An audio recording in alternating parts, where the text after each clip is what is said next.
And welcome back. It's 7:35 in the AM. If you're still in the house, let's get you updated on what's happening in our country, politically speaking.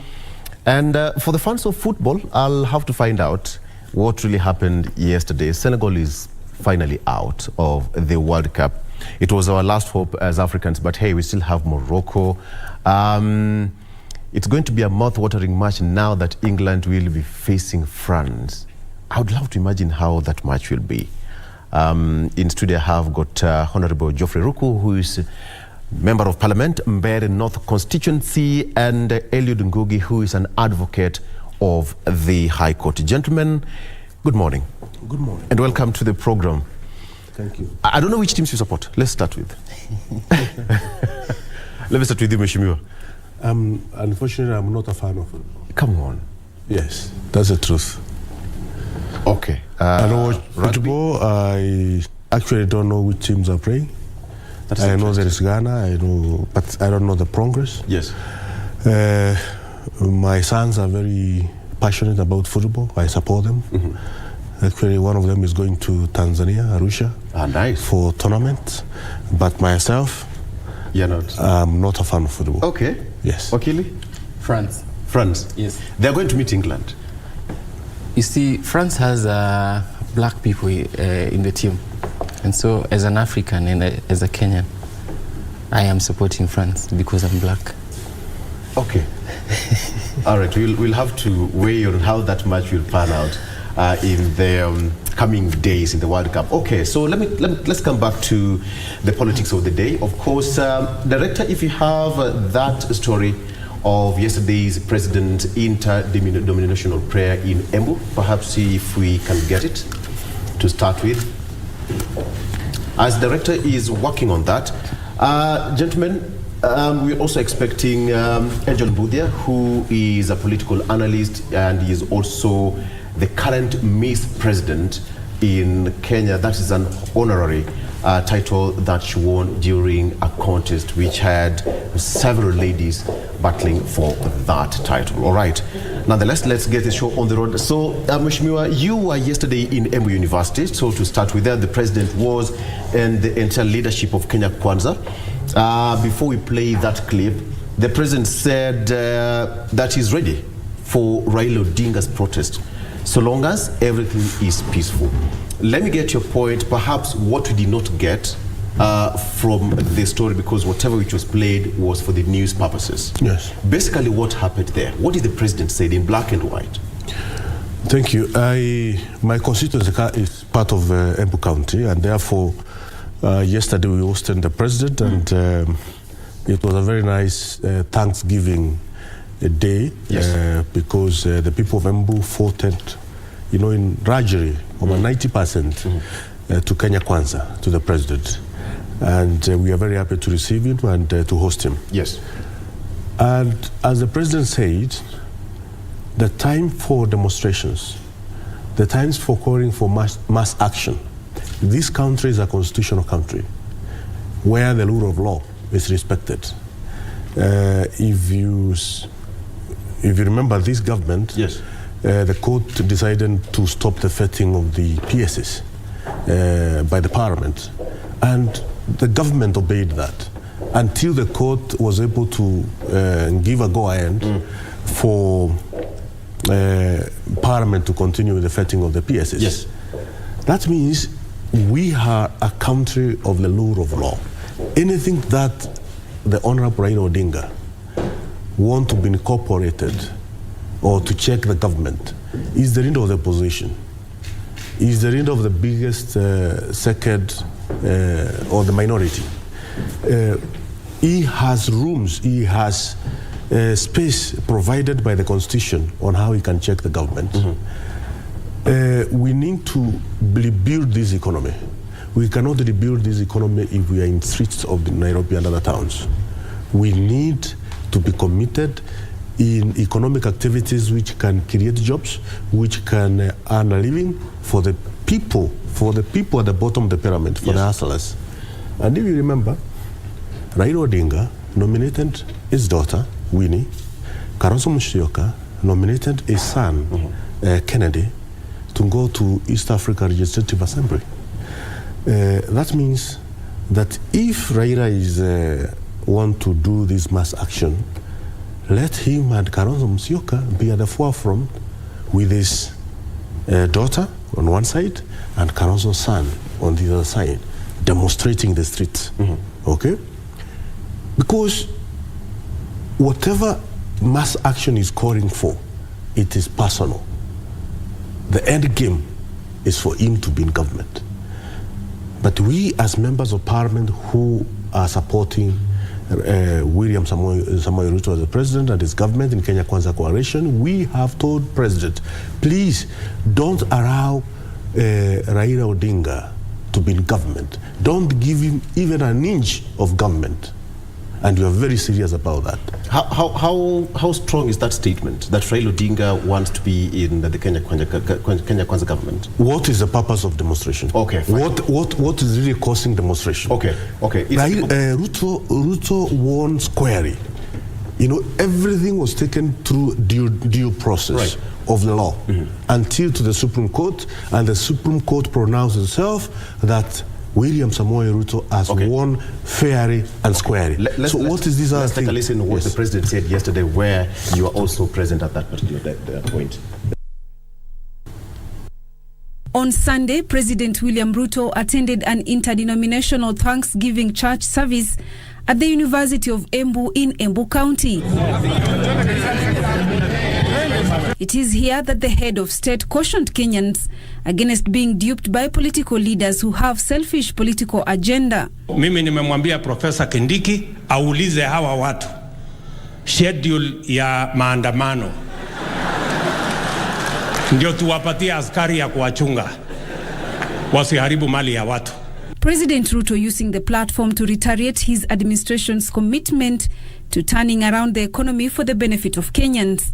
Mpango yetu ya housing na agroprocessing na kutafuta soko ya mazao yetu ili tuwe na ajira na tuwe na biashara. Agenda yetu ya affordable credit, kila mtu awe na uwezo wa kukopa pesa kwa riba ya chini. Hiyo mpango tutaiendeleza. Kuwe na maandamano, kusiwe na maandamano, kwa sababu hawa watu tunawajua kwamba hawataki uchumi wa Kenya iendelee, kwa sababu wamezoea kuweka watu kwenye umaskini ndio waweze kuwatawala. His sentiments were echoed by his deputy Rigathi Gachagua, who told off the opposition leader Raila Odinga over his plans to call for nationwide demonstrations, terming it as a ploy to seek audience with President William Ruto. Ameanza lugha ya maandamano na nia yake ni ile ile, ati auzie huyu rais wetu woga, ati aitwe kwa handshake. Inawezekana? At the same time, President Ruto asked Kenyans to utilize the Hustler Fund to grow their enterprise. He announced that the government will construct 5,000 low-cost houses in Embu County beginning next year, creating up to 10,000 jobs for the youth. The president opened an administration block at the University of Embu. Kuna sheria ya mambo ya barabara tutapeleka bunge waturekebishie. Kuna sheria ya mambo ya maji tunapeleka bunge waturekebishie. Tuna sheria ya mambo ya housing tunapeleka bunge watusaidie kurekebisha, ndio tuweze kutekeleza ile mpango tulikubaliana na nyinyi watu wa Embu na watu wote wa taifa letu la Kenya. Earlier, the president opened. All right, so Mheshimiwa, based on that story, let me come back to Wakili. What do you make of that statement? I think that's a correct position by the president of this country, that one, we have a legislature, we have a parliament that make rules, that has a opposition party that should actually oppose some of those rules. Yes. And we need to also note that the government has barely been in power for less than 6 months. It's around 4 months thereabout, or 3 months thereabout. The PSAs are just I think a day. The office is officially today. Yes. Right. So today is their first day in office. It's still so early for Honorable Raila Odinga to come out and start calling for demonstrations, bearing in mind that we are facing very harsh and hard economic times, whereby the president already has tried. For the last 4 months or 3 months, the president has tried to actually make it easier for Kenyans. He just launched the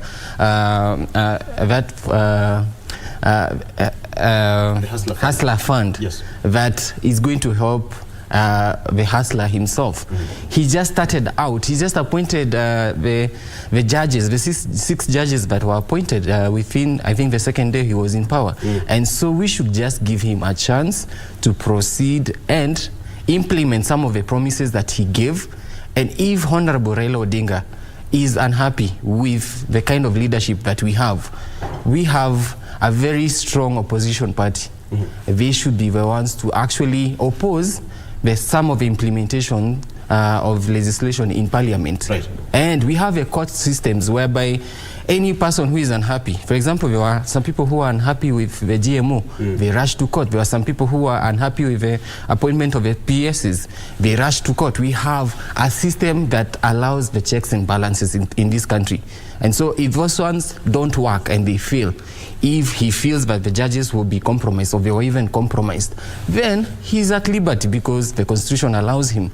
Article 1 allows the people to go to the streets. Right. But I promise you, I doubt anyone is going to show up in Kamukunji on Wednesday. 2 or 3 people might just show up. The extent is now the whole exercise that will pan out. Mheshimiwa, before I come to Angel Mbuthia, let me ask you, how sure are you that Raila wants a piece of Kenya Kwanza government? Thank you. Not only because this is largely not only that Raila Odinga want a piece of government, but also he want money. Raila Odinga, the history is clear. During the President Kibaki, yes, you would see, you know exactly what happened. He was given half of the government. During Uhuru Kenyatta's government, he complained. Uhuru Kenyatta allowed him to be in government. And in the process, before he gets into government, he's normally given money. He's normally given money by by his contemporaries. That is the President Kibaki. Personally, he was said I can't authenticate. Mheshimiwa. My brother, we are in politics and we know what exactly happens in politics. Okay. There is a lot of money which exchange hands. And the fact is, Raila Odinga not only want to be in government, but also he want to be oiled. He want money from the government. He want money from President Ruto. Okay? For him to do his things, for him to finance his activity. But what you are telling the President, William Samoei Ruto, is that there is a paradigm shift in this country. And we have to accept that. We are not in 1990s when Raila Odinga was fighting for multi-party democracy, was fighting for human rights. That time is gone. We have a constitution which is taking care of all this.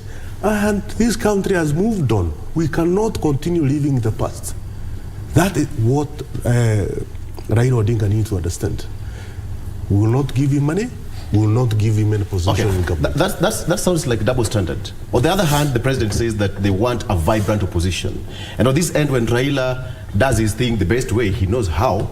We don't need, you'd also say that you don't need him. That's double standard? Let him pray his law, which has been given by the Constitution. Right. And that is the read of the opposition. That is the read of the opposition. Let him check the excesses of the government. And if you want to demonstrate, yes, please do. Go ahead and do the demonstration. The government provides you with security. But what you are requesting him to do is the 2 guys, the Kalonzo Musyoka's son and his daughter, please let them be at the forefront. Let him not use our brothers and sisters in Kepera and Mkuru Kwanjenga and the other part of this country, this city, without their children being at the forefront. Okay. Let's bring in Angel Mbuthia right now. Angel, welcome. You've just found out of the process, and the gentleman say that based on what you found out, first of all, welcome to the program. Angel Mbuthia is a political analyst, and you're also Miss President. welcome and congratulations for holding that position. Thank you. You'll tell us more what that position holds and whether you need a complete cabinet. We're here. Mheshimiwa can be your can be part of your cabinet. Welcome to the program nonetheless. All right. So we are talking about Raila Odinga and the tiff between the two gentlemen. That's the president and Raila. Raila says that on 7th, it's Kamkunji, and the subsequent days they'll have protests across the country. I don't know what's your take on that. They say that Raila Odinga, it's a no-no for now. First of all, I'd like to appreciate the journey Kenya has taken in its democratic process. Yes. I mean, coming from a queuing system, no longer to today where we get to cast a secret ballot. I think we have to also appreciate how far we've come, even when you talk about there are 1,000 ways to die. Yeah. Some people will hint out that serving as a commissioner in an electoral body in Kenya is one of those ways.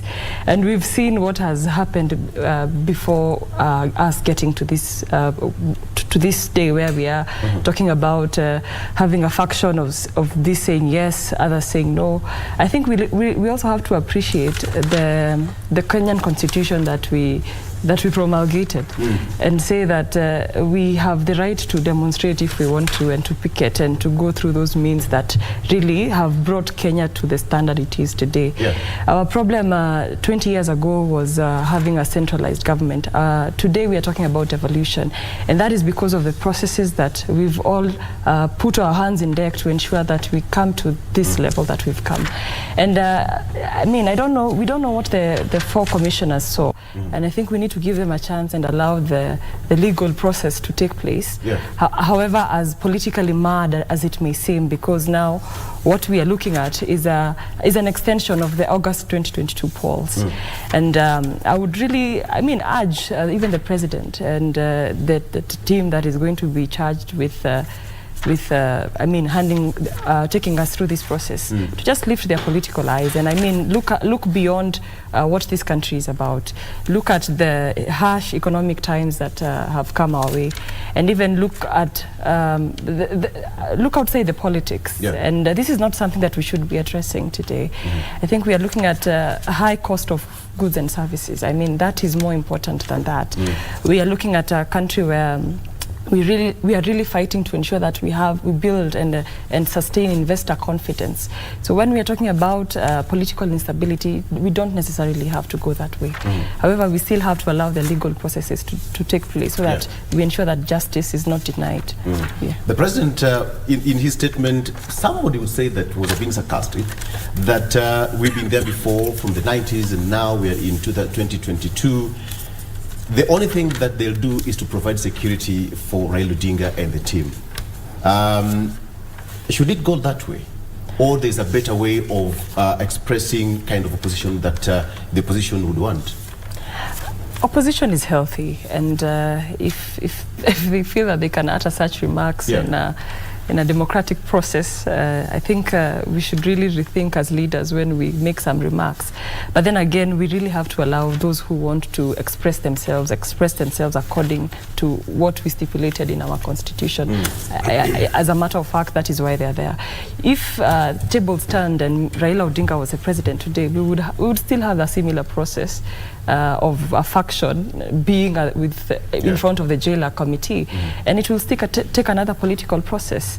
So I mean, these avenues are there for us to use to address our issues, and we need to take them seriously. We need to take them more seriously than we are today.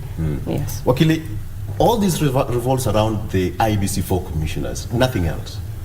That's what we can read, or rather that's the reality. But the issue at hand is that the elections in August and the declaration by the Supreme Court that William Samoei Ruto actually won, and actually even the phrasing of the words that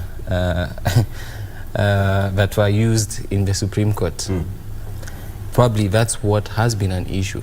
And the Cherera 4, or rather the IBC 4, who were actually a divided faction of the IBC, have now been subjected to hearing, whereby they are supposed to answer some tough questions.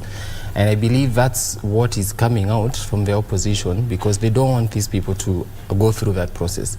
Yet we as Kenyans deserve to know the truth. We deserve to hear from them.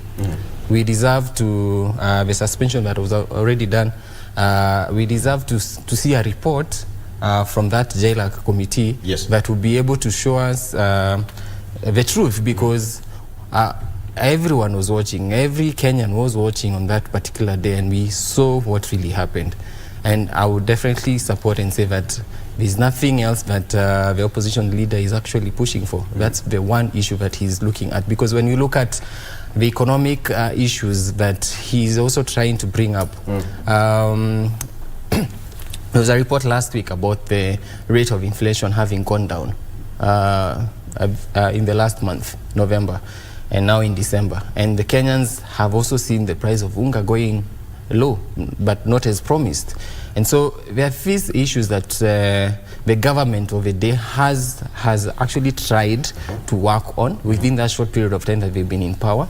And therefore, definitely, Raila Odinga is actually out there to protect his, for lack of a better word, his cronies. Yeah.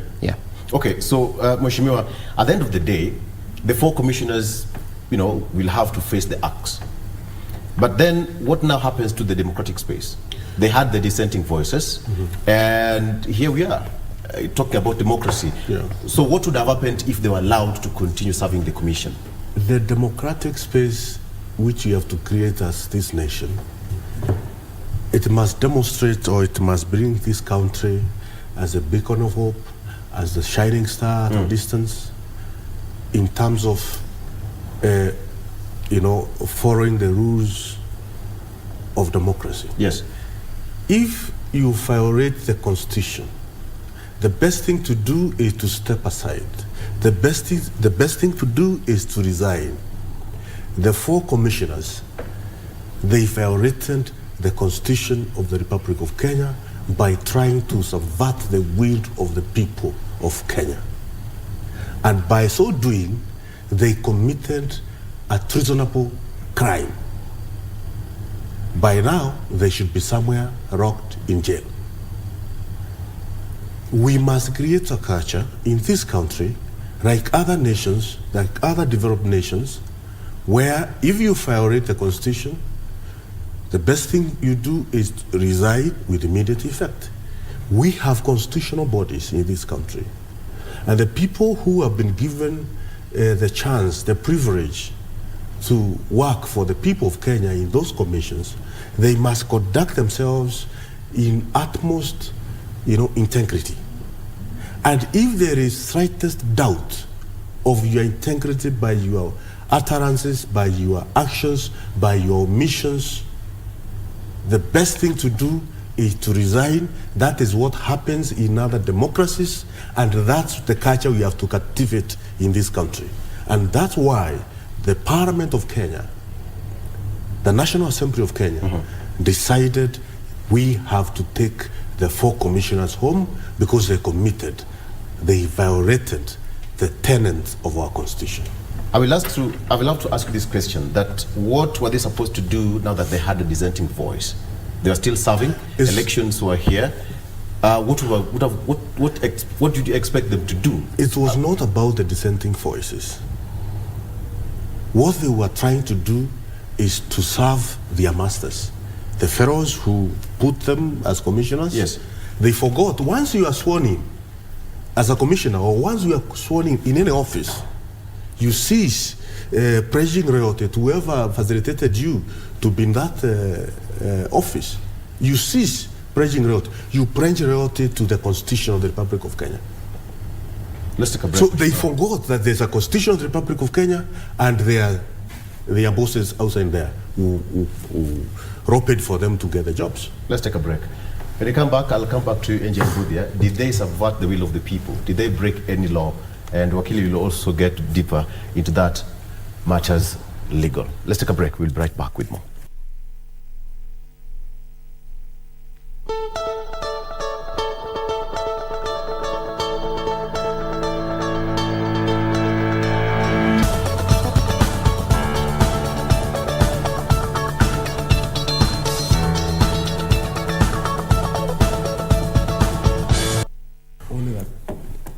Welcome back. All right. Still, it's with my guest here. Let me come back to you now. Angel, the question of democracy, the 4 commissioners dissented. We've seen this in the past. After every electoral cycle, IBC must go. It has just changed names, but the electoral body will always remain the same. So now what happens in the future? Perhaps this might not even be the end for quote-unquote General 4. Next election will come, another dissenting voice will come. They'll also go through the same process. Parliament, tribunal, home.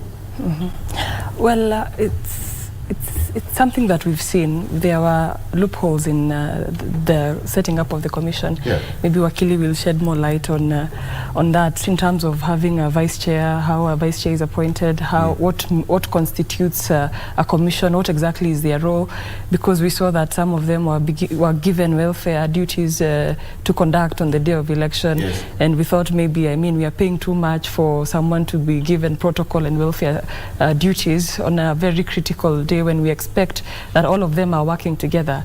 But then we see them, announcing elections at Bomas, announcing results at Bomas.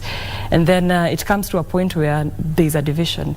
That should be taken seriously. We should know exactly what happened. They should come clear on really what happened. I would really be against them resigning and running away from this process, but at least they should present themselves and be bold enough. One thing we were really mad about with Rosalind was because she ran away and did not really tell us what happened, and that has maybe cost us today. I wish she still stayed behind. She still stayed here, resigned and stayed here, and ensured that one or two things are put in order so that the country can move forward. That's a very huge responsibility and a huge task and a huge, a way of just giving yourself to a country to serve. But then again, how are we going to transform this country if we don't put ourselves at the front?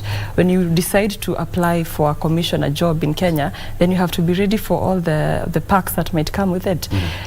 It was not wrong for them to do what they did. I think they did what they thought was right in their own, in their mandate as commissioners. It is important that as Kenyans we get to know what exactly took place, what exactly happened, because this is not the last time we are going to have elections. We are going to have elections again and again. And when we look at the opposition leader and the president, they need to look beyond that. I urge them to look at the high cost of living that is biting Kenyans.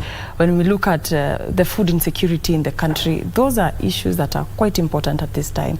Budgets and sittings in parliament should be about that. Protests and picketing and demonstrations should be about that. Farmers are the ones who should be protesting because their food is rotting in the farms. Kenyans should be up in arms saying that, we need the cost of living to go down. We want the hustler fund to come from 8% to 2%. That is a conversation that we need to talk about today.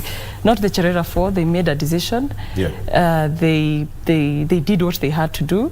Let the legal process take shape. But then again, let us look at other things, bigger things. Yes. What now really happens, Wakili? The tribunal seems to be formed already and is going to serve a particular purpose. We saw what happened during the committee last week. The report is already partly out. And we would assume that the tribunal that is also going to be formed, which is already be formed by Judge Agri Mushilule, is going to serve a particular purpose at the end of the day. So basically, the 4 commissioners are out. That is why Raila Odinga is saying that he's going to fight for their right. Well, the commission is not yet fully out. Just from the Gazette notice that was issued on Friday, the 4 were suspended from office. Yes. And this suspension then was supposed to lead to a hearing, and we saw also the appointment of Justice Muchelule's commission that was formed to come and hear and actually consolidate what really happened, and then issue a report to the president, either informing the president whether he should actually proceed on and fully send them the 4 home, or he should reinstate them, or what should happen after that. And so the process is still ongoing. The other team, I think in Raila Odinga team, he's running it. Honorable Martha Karua has already gone to the East African Court to challenge the results of the Supreme Court, whereby they felt that justice was not given to them. And so we have these processes going on. Yes. We should allow the processes to proceed on. We should be able to hear, and I agree with Angel, that we need a chance, and we need to look beyond even 2027, beyond even 2032. Look beyond and see how then can we, because we've always had issues with the tribunals in this country, elections bodies in this country. We've had issues with the chairman quitting or being subjected to a committee hearing because of how they run the elections. And so we need to find a permanent solution on how we run these elections. Maybe it's high time that we even took up technology and use technology to make sure that we have elections that are fair to everyone. Okay. The most attacked commission in the country is the Electoral Commission. We have so many commissions across the country right now. We look at what happened with Isaac Hassan Commission. He had his fair share. The Kivuitu Commission, he also had his fair share. Now we also have Chebukati's Commission, again a fair share. So as legislators, then what are some of the legislative processes that you actually need to put in place to seal these issues once and for all? That election will come, Kenyans will go to an election, then post-election, the commission will continue discharging their mandate, because we have by-elections coming up and you'd expect the commission to also take place fully. Thank you. As far as laws are concerned, right, if there is an area we have strong laws, is the Election Act, the Political Parties Act. It is an area which is very well registered and very well galvanized because of our history. I want to say two things in a very escalated manner. One, the only thing you needed to know your results in August 2022 general elections was a calculator. Why? Okay. I participated in that in this general election. You lose and win in a polling station. It's as simple as that. The portal of IBC was open source. It was open to everybody wherever you are. Whether you are in Cook's Island, or you are in IY, or you are in Nairobi, or you are in my constituency, Mbeere, you could be able to access the results at your comfort of a mobile phone, at the comfort of your sitting room. Because what was happening was a very clear, verifiable process and transparent process. The results which are counted at the polling station, they are announced, they are counted, everybody seeing, and all the agents signing. Whether you are vying for MCA, for member of parliament, for women rep, for president, all your agents were there in that polling station, and they sign what you have gotten in that polling station, and that is what is scanned in an open system, and those results can be accessed by anybody. There was no need of electronic transmission. And actually there was no electronic transmission. The only thing that was brought to Bomas of Kenya was hard copies which were signed. Raila says that he knows what happened. No way. You see, Raila must save this country from the issues of the past. We are a country which is now in a new paradigm shift, and as far as conducting these elections, our elections are concerned, we cannot have one person taking us back again and again. Raila and the system, he and the deep state, he and the president, he and the international community, who stole his votes? William Ruto, who did not have the system, who did not have the deep state, who did not have the military, who did not have the police, who did not have the National Intelligence Service. All these security agencies and operatives, they were in the pocket of Raila Odinga and Uhuru Kenyatta. So how was the election story? It's time to move on. Okay. It's time for Raila Odinga to know time is up. As far as politics of this country is concerned, let him mentor either his daughter or any other person within his circles, so that he can have a transition. He can have, an handover process. But 2027, William Ruto will win by a very big margin. And by 2032, I don't see Raila Odinga playing politics because of the age. Okay. Some things are natural. Some things are natural. We also have, Obiang Nguema, who is also serving the longest serving president in Africa here, running for another position. Angel, he said that Raila Odinga is pushing for a handshake. Do you think that is the correct stand? Well, we had one in the past. Could that be the reason for this opposition we have right now? I think someone has to be there to speak for those who are not on the decision-making table. And I see this as a process where, an extension of the August 2022 elections. Yes. It's a show of who is mightier than the other. It's a battle of the egos. And now that is what is costing us as Kenyans, because now we are looking at them focusing on different priorities. As a leader, these are people who fought for him, seemingly, so he feels indebted to them and says, let me go and at least show my support for them. Yeah. And there's nothing wrong with that. But then again, in the long run, it is now coming to, to cost this country more than it's set to bring in.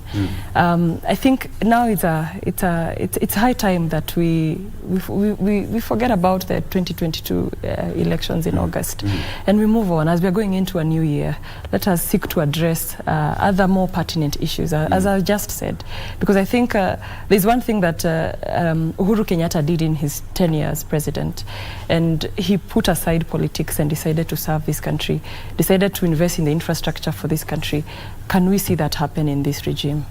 Yes. Okay. Wakili, some would argue that Raila is trying to regroup for 2027.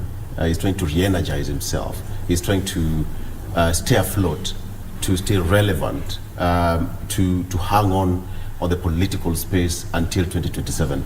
Mheshimiwa says that he might not be at the ballot come 2027. That's subject to, again, what he said. It's natural. Will he be in a position to hang to that particular point? We have got new crop of leaders. We have got new space of democracy playing around. Do you think he'll hang on up to 2027 to remain relevant?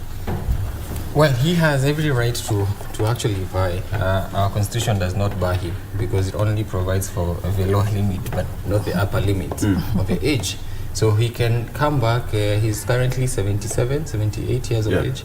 He'll be 83 then. God willing, he'll be alive and strong. So Raila Odinga can vie, but we can tell. If you go to the grounds, if you go to the streets, if you go to the villages, Kenyans have already, first of all, moved on. Having had elections in August and the cost of living having gone up because of the pandemic and all these other issues of Ukraine war. Yes. Kenyans have already moved on, and all they want to do is recoup what they lost from 2019 when 2020 when we had the pandemic. And so anything to do with elections, anything to do with conversations which are not, because we saw it, conversations that have nothing to do with economics will fail at the face of it. And that's why I started by saying I doubt anyone is going to show up. Apart from Raila Odinga and Kalonzo Musyoka, who might also not show up, I doubt anyone else will show up in Kamukunji, because Kenyans are tired of having such a kind of selfish politics. Kenyans want to see who is giving money to me, how am I going to make a living, and even beyond that, Kenyans have some faith in this government, because we can see that they're already putting in some work, and we are only giving them a chance, because we also don't want to say that they can rule, like Mheshimiwa is saying, that it is guaranteed that President Ruto should vie again in 2027. That is not a guarantee to him. The only guarantee we give to him is if he performs, if he elevates the economic status of this country and takes us to another level. That's the only way we get to re-elect him. And so we have members of parliament, we have opposition leaders, we have members of Raila Odinga's party in these two parliaments. They should be able to actually push an agenda that will progress the common wananchi. Okay. Yes. Mheshimiwa, I want us to go to the next point right now. We have got the whole cabinet now. The PSs are actually today being their first day in office. Their vetting happened that they were sworn in last week. What should you expect from the team now? Can I say that the government is now fully formed? Yes, to some extent, over 70%, but we have other coming positions, boards of governance in different parastatals. Yeah. Those will be coming up. We have position for ambassadors. But we have, to some extent, ministers and permanent secretaries. This country is under very strong hands of the president. He's the guy who is at the steering wheel and is very competent. He's a guy who is hands-on. He's a person who knows what this country needs and who can do a presentation for 30 minutes to members of parliament, to his cabinet, on exactly what he need to be done. I mean, he need, or what need to be done. So, of course, if you are close to some of the ministers, they will tell you that, for instance, tomorrow there's a cabinet meeting. If you are late with one minute, don't attend the meeting. And he can sit there for more than 1 hour without waking up and not listening, but seriously participating and asking questions and doing presentation to what the ministers and permanent secretaries need to do. So I expect to see a very committed government, which is coming up with very serious programs, and these programs are going to translate into projects, projects which are going to benefit the common wananchi mostly, and also spur the economic growth of this country. So I'm expecting to see a well-coordinated government, and it is good that we have a president who can be able to make a call to anybody. Is a guy who knows all the members of parliament in Kenya Kwanza by name and by their constituency. And he has the telephone numbers of each. So not just PSs. PSs are just 51 people, persons, and he's able to coordinate them. So we are likely to see an extremely efficient and well-coordinated government because of the person at the top, who is Dr. William Ruto. Let me talk about the issue of gender parity. During the swearing in, at some point, Mr. So-and-so, then all of a sudden, Miss. We saw a number of women joining the cabinet, the permanent secretaries coming from the minority group, some from the ASL areas. What would you talk about the composition of the PSs? We've seen some, quote unquote, some young women joining the cabinet right now. Are you satisfied with the composition? Victor, that's a huge one. Am I satisfied? Of course, I am not satisfied. We could see more, we could see better. However, I'd like to congratulate the young women and the women who've made it to that level. It is indeed even a quest to apply, to present yourself. Sometimes that is all that it takes, because most of them are just qualified, and it's exciting to see that we are taking the gender equality conversation much more seriously in Kenya. And one thing I expect to see from them is to, set a pace and set a bar for us to also, challenge in future when we get to those positions. I expect to see a country that does not really look at gender as the basis of getting into leadership, but as qualifications, as passion, determination, and even offering yourself for that. But then again, we also cannot ignore that for us to have sustainable development in Kenya, we must ensure that we have gender equality. And again, what I expect from this government is to see the president really championing issues internationally. He made a very powerful statement at the UN General Assembly and on addressing issues on climate change. And then we also see him championing youth issues across the continent. So I also expect to see that lauded voice. Wakili had mentioned here that there is an upper limit for becoming, there's no upper limit for becoming president, but there's a lower limit to becoming president, disadvantaging someone like me and Wakili from running for president. And these are things that young people, no, life is too short. I think the life expectancy for Kenyans in this country is about 58, between 58 and 60. I mean, you can't just give me 20 years of my expected life to plan my dreams of becoming president. So I expect to see a lot of international frontier from our president, because as we are talking about manufacturing and industrialization, technology, and ensuring food security, all that will come with the help of our neighbors. How we work together and ensure that the region is stable. That will ensure that we have more jobs being created in the country. We'll have young people having platforms and opportunities. It is now time to work and build this nation. We have to roll up our sleeves. Politics is not putting food on the table. I am glad that Kenyans are coming to that realization. And it is how best you work as an MCA, as a governor, as a senator, as even president, that gets you now re-elected or getting to that where you want to be as a leader. It is going to be based on the track record you had. We've been impeaching governors over the time, and we've been told when we are electing them that they are not going to do much. They have not been doing much. Please don't expect them to do more. And we have seen exactly that. We cannot expect a bicycle to work like a Mercedes Benz. Garbage in, garbage out. Let us not expect things to work differently. I see an agile president, a very focused president, a very passionate president. Let's give him a chance to work and serve this country. Okay. Wakili, assume you're sitting in the advisory committee in State House and you're sitting with the cabinet. The president is just by your side, and you have the PSs together, you have the president's agenda. What are some of the pointers you'd deliver to the PSs for them to perform better? For the PSs, their role is actually right there in the different statutes that they work under. That they're supposed to, they're actually the people who work in that cabinet, in that executive arm of the government. The PSs are the ones who are expected to supervise every other head of department in that particular area.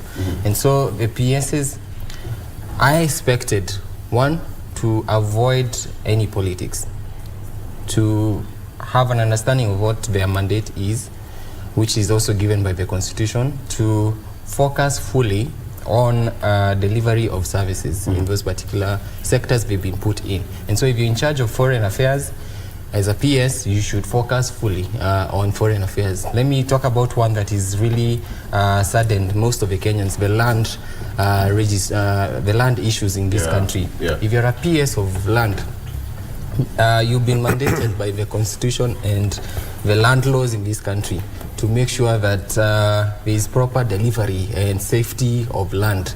And so as a PS for land, and we know for certain that there has been a process of digitization of this whole process of transfer of land, which has failed.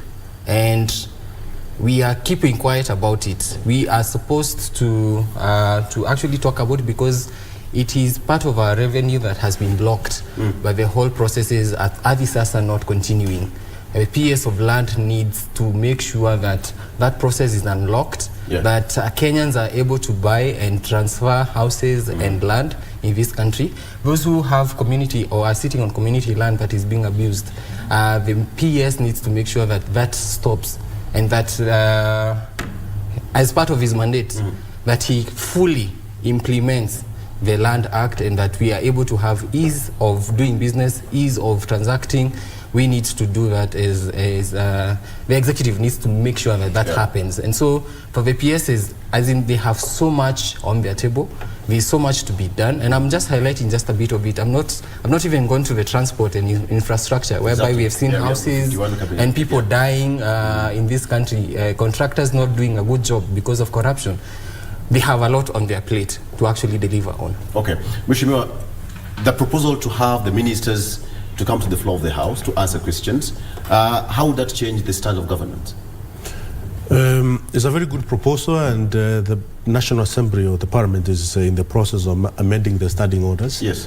So that ministers can be able to come to the floor of the House and answer the questions.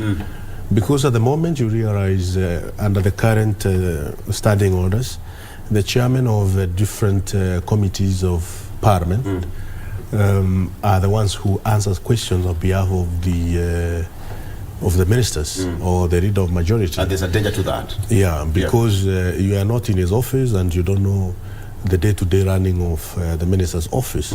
So I think it will increase the accountability of the executive to the people of Kenya, because the Parliament is they are the representatives of the people. Yeah. And the questions asked there, we ask them on behalf of our constituents, and the minister is able to answer directly without going through other many processes. And you know, it gives the executive to be more transparent, to be more accountable to the people, and it will give room for all projects or all issues happening in different parts of this country, whether it is security, whether it is agriculture, whether it is education, whether it is infrastructure, that the executive can answer those questions directly. It will improve on efficiency, as well as when he is answering the questions in the floor of the House. We will also be giving other views, you know, ending on what the minister may be trying to do to discharge his or her mandate. So it's a very good thing, and I hope we are going to finalize the process of amending the standing orders. I'm told that we are almost coming to an end, because we have got that live launch of the Administration of Justice in Kenya annual report, of which I believe that that must be so close to your heart, and what the report will contain for the 2021-2022. But Mheshimiwa, I'm also reminded that you are also going for your Christmas a happy lot. The CDF money is now the process of being out. Yes, the best thing that happened to this country is... after advisory from the Attorney General, of course. Yeah, the best thing that happened to this country is the CDF, because if you ask in ASRA, at the top of the pyramid, what the government of Kenya has done, you hear them mentioning the project which have been done by CDF. Yes. So I think it's the best thing, and we should actually even increase the allocation of CDF. It's funny how this came to pass without a fight on the floor of the House. Usually it's always a tussle between the members of Parliament and the Supreme Court, which Wakili, again, it was ruled by the Supreme Court. How it all came to pan out that the advisory from the Attorney General now is going to be enacted, it's an interesting bit. We need to pay bursaries for the poor kids, orphans and kids from very poor families or ample families. We need to put education infrastructure in place, libraries and laboratories, and classrooms and dining halls. We need to improve different social amenities in our constituencies. We can only do that if members of Parliament are facilitated. Only that it's only called for due diligence during the use of that particular money. All right. Let me ask you, Ms. President. Yes. We are all here. You can pick us for your cabinet. What is that role all about? Well, that's a big name, Angel. Yes, Victor. Ms. President is a cause by the civil society to elevate the gender equality conversation in Kenya. So Ms. President is is a platform I applied to very early this year. Then from a pool of 700 applicants. 700? Yes, okay. women from across the country. I was shortlisted among the 300, and then from 300 we were shortlisted again after auditions to top 50. And this top 50 get to join a leadership academy where we are taught issues to do with leadership, governance, food security, foreign policy, national security, everything government of Kenya. And from that we are given tasks and presentations, and then we have eliminations. So from eliminations of 50 we were down to 6. And this 6 we were subjected to a national presidential debate. And from that presidential debate, voting lines were open, and then it was time for the public to decide on who becomes the ultimate winner for Miss President. And from that electoral process of IEBC and all that, similar to that of IEBC, exactly. Though electronic and online, I managed to garner 34,000 votes, and that won me the Miss President title. What does your office entail now? Your office? It came with a cash prize of $20,000 to get to do a community project of my choice. Mine will focus on food security. I think that every 4 years should not be a question on whether we can put food on the table. I think Kenya has sufficient resources to ensure that our food security is guaranteed. And that's a conversation I want to work with the young people, the civil society, and even government to ensure that that is a system that we wholly address. All right. I think that's the best point for us to wrap it up. We'll be heading to Safari Park shortly, where the president will also be there during the launch of the Administration of Justice in Kenya Annual Report 2021-2022. And of course, part of the Directorate of Public Affairs and Communications, which sent that this dispatch, of course, is going to be held at the Safari Park Hotel.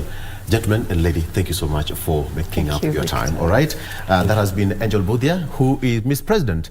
I'm still going to apply to be in the communications department of the president. I fit that bill. Wakili, thank you so much for coming over, and Mheshimiwa, thank you as well. Thank you so much. All right. So let's take a break. GMK continues shortly after this. Good morning.